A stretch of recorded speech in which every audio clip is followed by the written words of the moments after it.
So that is the job of a consultant. But the key is, which is the meat of my discussion today, is centering on selling and on marketing.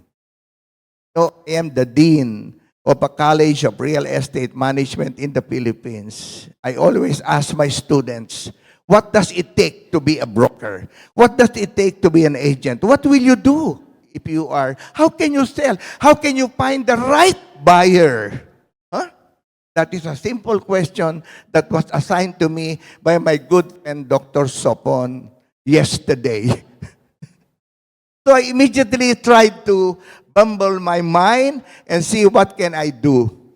And ask my chief of staff to prepare a PowerPoint presentation to you. But since this is already a wee hours of the afternoon, I think what we can do is I try to scan this later on, but try to verbalize so you can better understand what it is all about. Okay? First, you are the agents. You are the brokers. You are the estate agents, as they say it in Singapore. How can you find a buyer? What are the needs of the buyer? See? Because you can market, you have to look into the buyer, right? And the seller. Buyer and seller. Okay, what does the buyer needs? Can the seller provide? Is it a project? Is it a house and lot? Is it ready for occupancy or whatever? Is it an industrial site or building? Whatever. What is it all about? Now, let's focus on residential first. If you are the buyer of a residential unit, whether it be condo or a single detached or attached property, what would you like? Location. As said, location, location, location. And it was added on, I agree with my good friend Mr. Tan, connection, connection, and connection. But in the Philippines, we call it network. Networking, networking, networking. And so therefore, my dear friends, we talk about it. What do you find? Location, location, location. What else? Perhaps the saleability of the company. Is it true? Or what would you want to see for a property that you want to buy? The lady talks about environment, talks about how is it livable? Is it near to establishments, near of work, things like that, isn't it? And the neighborhood. Sometimes in some projects, what they do is they look first, and it is the job of the agents or the brokers to tell, to cascade to the prospective buyers, what does the property look like? So it is our job. What can we do? What can we offer? You know, nowadays, the real estate market is really goggling up, really moving forward. We have bounced back. And therefore, a lot of buyers, just like in the Philippines, we have over 4 million overseas Filipino workers. And most of them would like to get what we call the Filipino dream, owning a house and lot, even how small it is, owning. But if you are the buyer, what do you think of? You know, I was writing down notes, and I can see, please tell me, if this is correct. Location, location, location. I've jotted this down. Next is amenities. What about the road? Amenities. What about the roads? What about electricity? What about, should I say, proximity to the city? Because most, before the pandemic, in the Philippines, in Manila, we have a lot of working men who would like to troop to the city and buy a small condominium. Buy a small condo, 20, 30 square meters, just to be nearer the place of work. But today, the mindset of these millennials have changed. They want some piece of land. So they're now moving a little bit further. from Metro Manila, from Metro Cebu, from Metro Davao, and looking in Cavite, in Laguna, in the area near the metropolis. Why? Because maybe during the pandemic, they were cramped up in a 20 square meter lot unit. And so, they cannot breathe. See?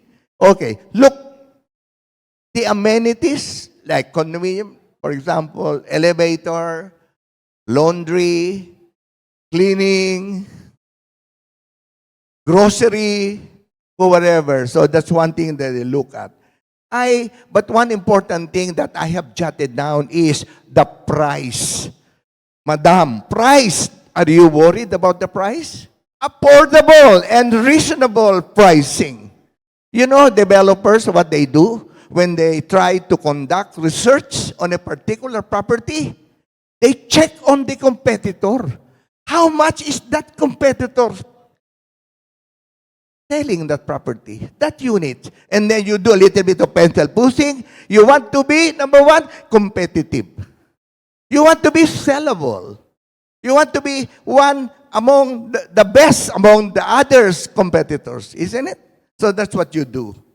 Third is pricing. What about the price, madam? Are you gonna get a price that is very exorbitant?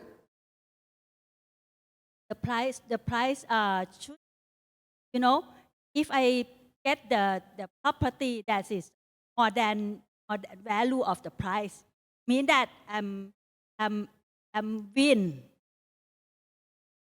Again, I think I'm smart. The meaning of the price for me. Say that is one word to describe the price. Reasonable. Okay, the price must be reasonable, containing all the amenities of the thing. What about financing? Many people cannot buy on cash. Many people cannot buy on cash, isn't it? They want bank finance. They want, well, developers finance, and they want a bank financing, a bank to pay that it can be that in Manila, we have the government subsidy called Pag-ibig, SSS and GSIS, wherein when you borrow money, you pay it in 25 years. What about you? What do you think? Some people say, I want the property, but I cannot afford. See? I want the property, but I cannot afford. How can I afford? Borrow money. Yeah, very much right. And another developer can give the more options. Like even in my projects also, I have been offered, like 5-year EMI by ourselves. Another is the bank rate, excess than bank rate that we'll provide. So like these days, the interest rate for the buyers is 11%. Then what we used to tell is 9% is that you pay. Yeah, 2% that will pay extra. That's how you need to satisfy your prospects. Sure, in this hall, only Mr. Kim can afford to buy cash. Ah! But most of us, including myself, I cannot. I have to use bank financing. Can you? What do you think? No idea. No idea. So that is one thing that you can look at. Which is very important, number 4 is taxation and documentation. What's that? How much money will I pay for tax? Is it covered by the developer? Is it covered by the buyer or whatever? It can be a good marketing strategy. I am the developer. I pay your taxes. Who pays the VAT, the value-added tax of 12%? Isn't it? So therefore, it is important that taxes must be considered. Second, the ease of registering the property to the name of the new buyer. That's something you have to look at. How can you? Can you transfer the title to the new buyer anytime? 1 day, 2 days, 3 days? And how much money will it entail you? Isn't it? That's one thing to consider. Okay.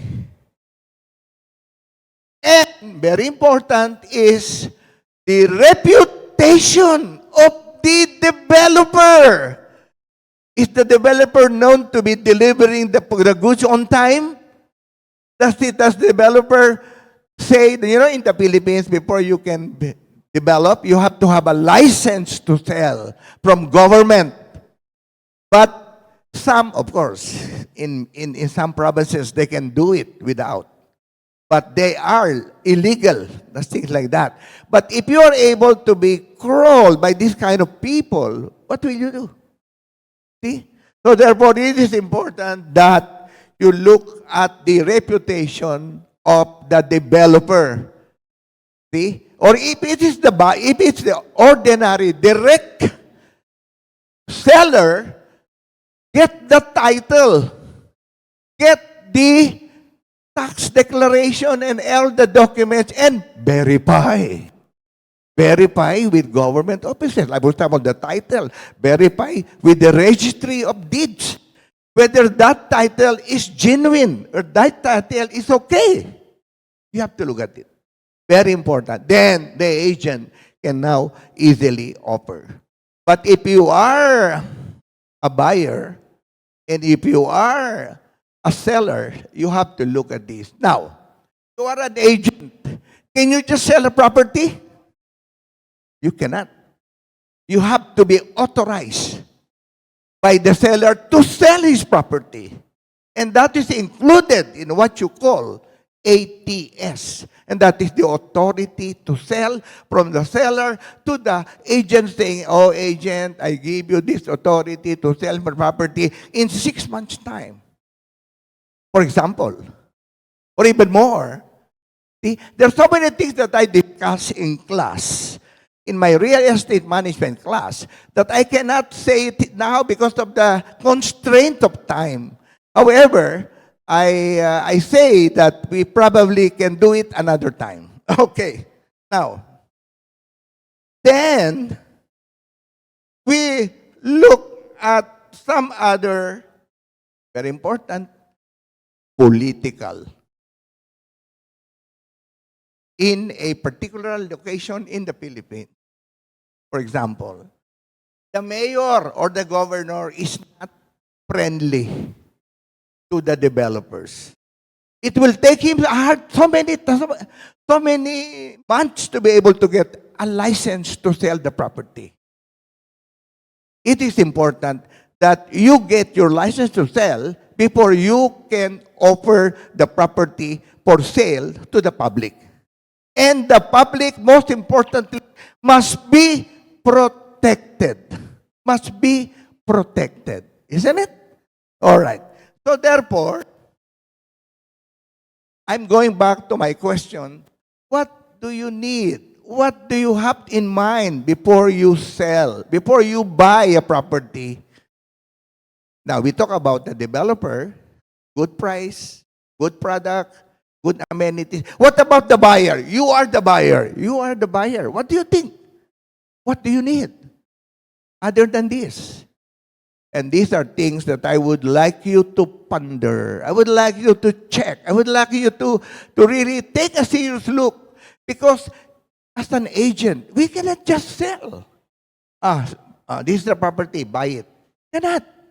It will take a good educational or training for the broker to be able to sell the property. And sometimes, if you are wrong, you are not right, appropriate in communicating with your buyer, you will not be able to close the sale. You know, in the Philippines, I think all over the world, there are 5 steps. 5 steps in real estate marketing. Take a look. Number 1, finding your property that you're going to sell. Get your property that you're going to sell, developer or any ordinary owners of properties. Second, now you have the property, you have the authority to sell. Second is procure listings or procure your prospects. Where is your prospects? Where do you go? Where do you go? Where will you sell this property? Huh? Number 3, which is again important, is presentation and demonstration. How do you demonstrate? How do you present? Today, properties can easily be demonstrated. Why? Virtually. You want to buy this condo? This is how it is. Take a look in my blog. Take a look in my YouTube program. Then you can see the property. See? So after looking at that, what's more harder is negotiation. Oh, I like the property, but how can I? Very expensive. Very expensive, the property. I can't afford.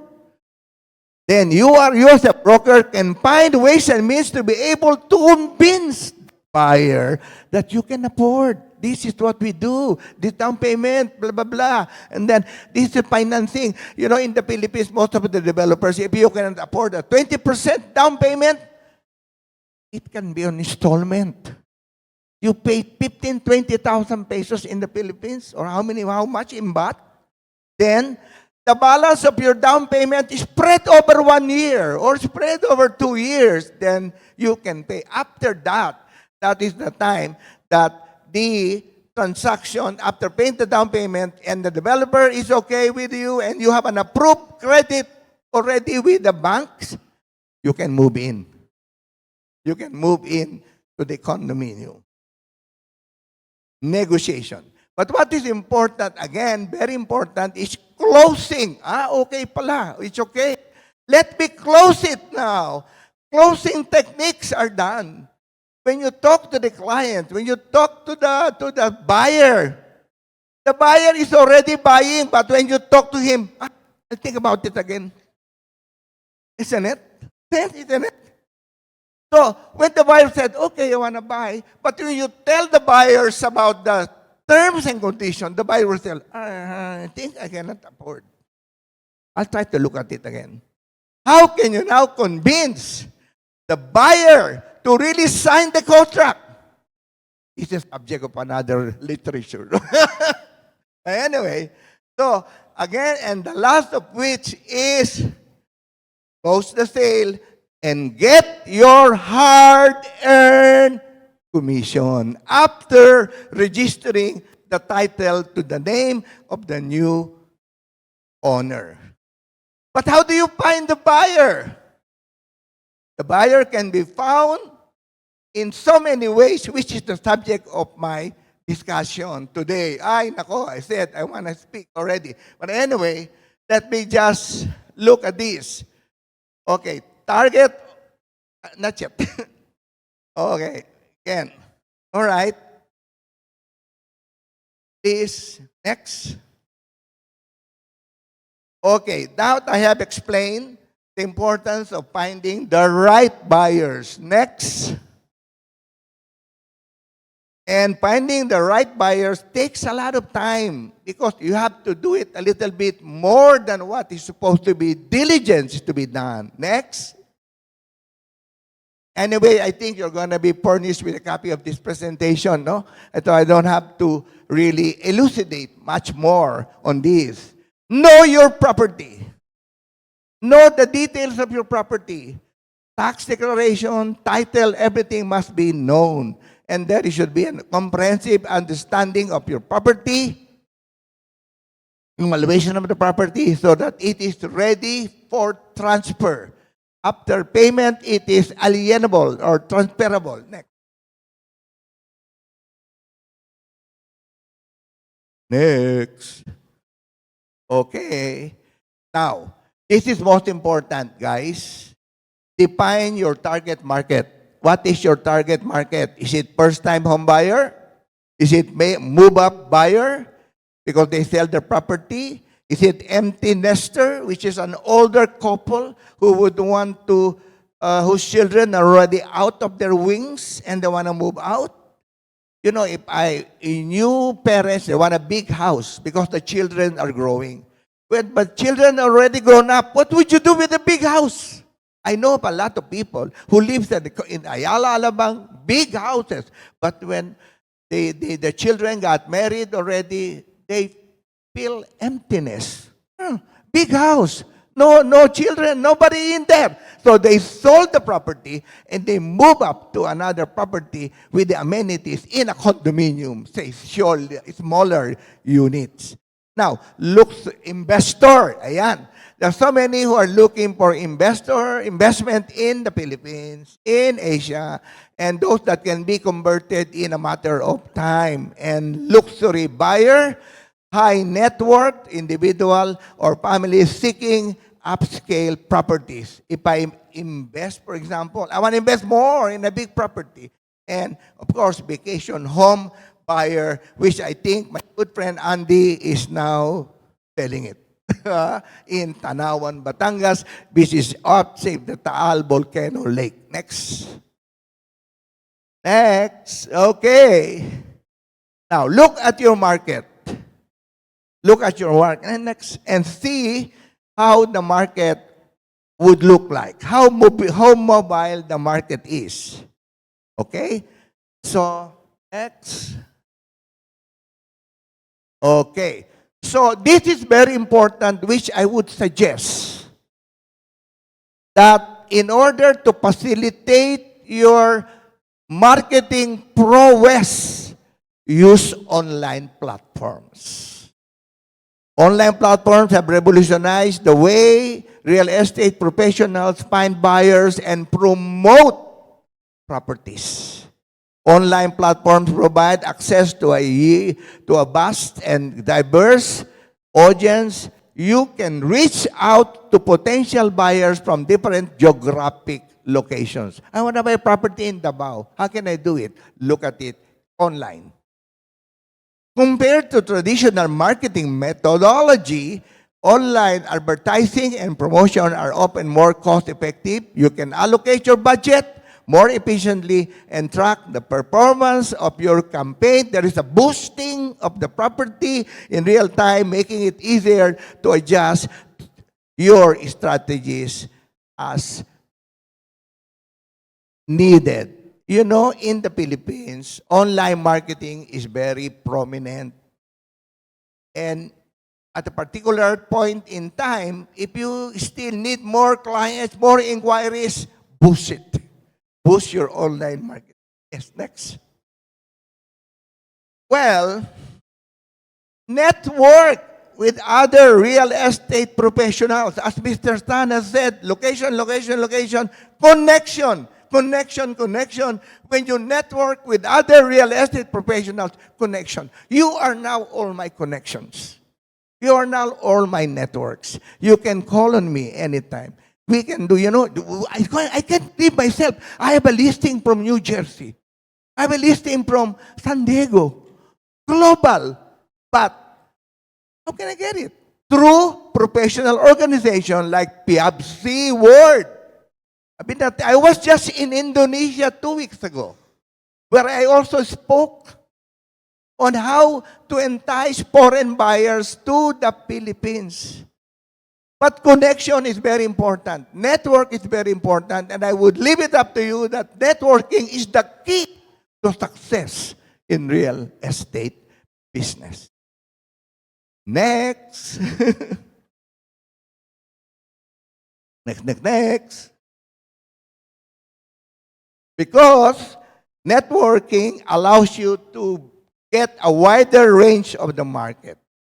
But in a very competitive real estate industry, networking is not just about making connections. It's about building relationship.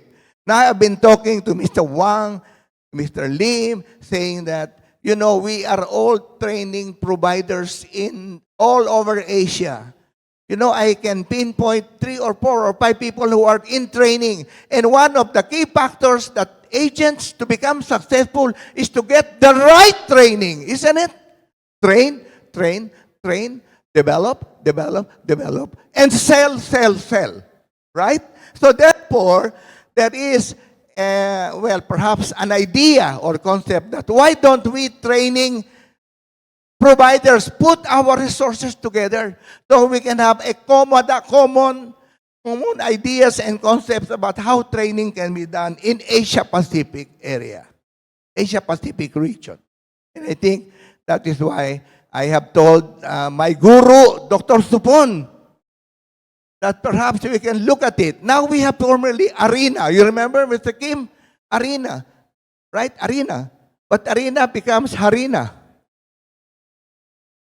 See? So what nothing. But now, today, I guess that we have to put ourselves together, bind ourselves together as one if we want to succeed in real estate marketing. Right? And so, attending industry events like this, joining associations and engaging in online forums, you can expand your network, stay informed, and position yourself for success. Okay? Next. It is important that when you get clients, you already have a lot of potential clients, you don't follow up. You have to follow up. And how do you do that? Regular follow-ups, potential buyers, following up, providing an opportunity to get feedbacks about the properties, and it will allow you to update clients. Maybe 5 minutes. Maybe the clients don't buy now. Maybe tomorrow. Do not remove them from the list. Still send them things and documents. Because I have a client I have presented a year ago. They don't buy it. But now, they called me and said, Doc EG, I want to buy. See? Very important. Next. I said, 5 minutes, I have to wrap up, follow up, and feedback. Follow up. Next, wrap up.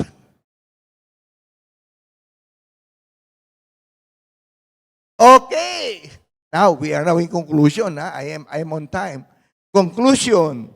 Success in the real estate industry hinges on a combination of so many factors, including deep understanding of the market, your target market, effective use of digital platform, meaningful networking, and also attentive client engagement.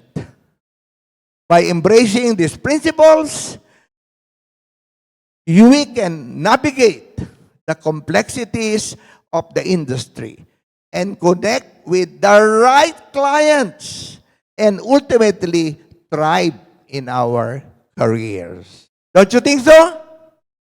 Next. And so I guess success is in our doorstep.